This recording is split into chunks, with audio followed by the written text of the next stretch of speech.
You guys moved the median unemployment forecast for 2020 down to 3.5%, but left the longer run at 4.5% today. But you're only forecasting a moderate overshoot on the Fed funds rate beyond your longer run value. How are you going to get unemployment from 3.5% up to that 4.5% rate? Yeah, I would just emphasize that a couple things. First, we're learning about the real location of the natural rate of unemployment as we go. So it's moved down by more than a full percentage point since 2012. So it's not so simple as thinking, well, boy, we've just got to go ahead and get that rate up. If you look at the forecasts, 2 years from now, end of 2020, you're still seeing inflation very close to target. So there's no sense that no sense in our models or in our projections or forecasts that inflation will take off or move unexpectedly quickly from these levels, even if unemployment does remain low. So it's important to know that the unemployment rate forecasts go with the inflation forecasts and go with the rate forecasts, and so each person who's submitting them is submitting appropriate monetary policy that fits with that person's assessment. And their assessments generally are to support maximum employment and stable prices around 2%. So if we thought that inflation were going to take off, obviously we'd be showing higher rates, but that's not what we think will happen.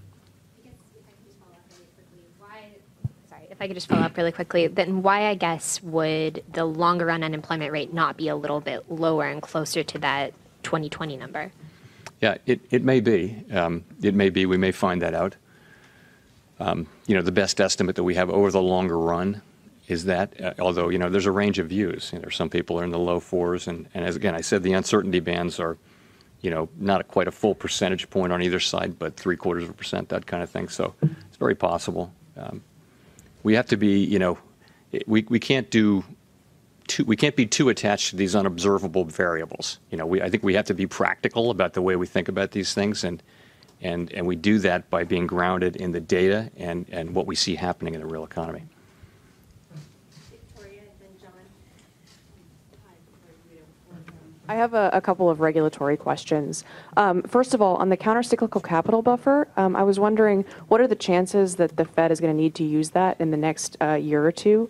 And then my second question is, there's been a lot of talk lately in Congress about the ability for banks to serve marijuana businesses, and I was wondering if you think that banks should be able to serve those businesses in states where marijuana is legal. So the countercyclical capital buffer gives us the ability to raise capital requirements on the largest institutions when financial stability vulnerabilities are meaningfully above normal. That's the language that we've used. And that's certainly a possibility. I wouldn't say that I wouldn't look at today's financial stability landscape and say that risks are meaningfully above normal. I would say that they're roughly at normal. You have, households are are in good shape. They've paid down their debt. Incomes are rising. People have jobs. So households are not really a concern. And banks are highly capitalized, so that's not really a concern. We see there's some concern with asset prices in a couple of pockets, but overall, if you bake it all in, I think we see generally financial vulnerabilities as moderate. Could that change, you ask, over a couple of years? Yeah, it could. You also asked about marijuana businesses. So this is a very difficult area because we have state law. Many state laws permit the use of marijuana, and federal law still doesn't. So it puts, federally chartered banks in a very difficult situation. I think it would be great if that could be clarified. We don't have, it puts the supervisor in a very, very difficult position. And of course, this isn't our mandate, has nothing to do with marijuana. So we just would love to see it clarified, I think.